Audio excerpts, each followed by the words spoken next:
Homemade samosa, তাও আবার রুটি দিয়ে। আমাদের এখানে কসকোতে যে রুটি পাওয়া যায় সেই রুটি দিয়ে বানিয়ে নিলাম ঝুরা গোশ দিয়ে বিফ সমুচা। আর এই সমুচাগুলো হচ্ছে আমার বড় নাতির জন্য, ওর খুব ফেভারিট সমুচা, তাই বানিয়ে নিচ্ছি। আসসালামু আলাইকুম এভরিওয়ান, আমি তানজিন ইসলাম পেজে তানিয়া ফ্রম ইউএসএ টেক্সাস ছোট্ট একটি ব্লগ ভিডিও নিয়ে এলাম আপনাদের সামনে।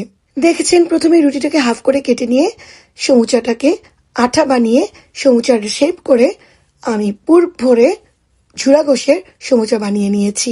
খুবই মজাদার হয় এই সমুচাগুলো। ঝটফট বানিয়ে তেলে ভেজে নিচ্ছি। তারপর আমি ভাজা হলে নিয়ে চলে যাব নাতির বাড়ি। এই যে আমার সমুচা ভাজা শেষ, আমি দুভাবে উঠানো দেখিয়ে দিয়েছি। আমি সামটাইমস শাসলিকের কাঠি দিয়ে উঠিয়ে নেই, এতে তেলগুলো ঝরে যায়। আর সমুচা ভাজা হয়ে গিয়েছে, এর মধ্যে আমি চাট মশলা দিয়ে দিয়েছি। তারপর একটি ফয়েল দিয়ে ঢেকে যেন সমুচাগুলো মুচমুচে থাকে, ফয়েলটাকে আমি একটু ফুটো করে দিয়েছি। এরপর ঘর গোছানো, মহিলা বলে কথা, আমাদের মেয়েদের সবকিছুই করতে হয়। তার মধ্যে আবার আমও কেটে নিয়েছি আমার বড় নাতির জন্য, ওর আম অনেক ফেভারিট। আর ঘরটা গুছানো কেমন তাও দেখিয়ে দিচ্ছি আপনাদেরকে। যেহেতু আজকে সানডে, একটু ঘরটা গুছিয়ে নিয়েছি মনের মতো করে, যতটুক পেরেছি। আর আমার বাসায় আমার নাতির খেলনা টালনা দিয়ে ভরা থাকে, ওদের জিনিসগুলো আমার রাখতে ওরা যখন তখন আসে, তো যেভাবে আর কি পেরেছি। যে আমার নাতির খেলনা প্লাস লাইটগুলো জ্বালিয়ে নিলাম, ঈদে যে লাগিয়েছিলাম। ভালোই লাগছে, কেমন বলেন তো?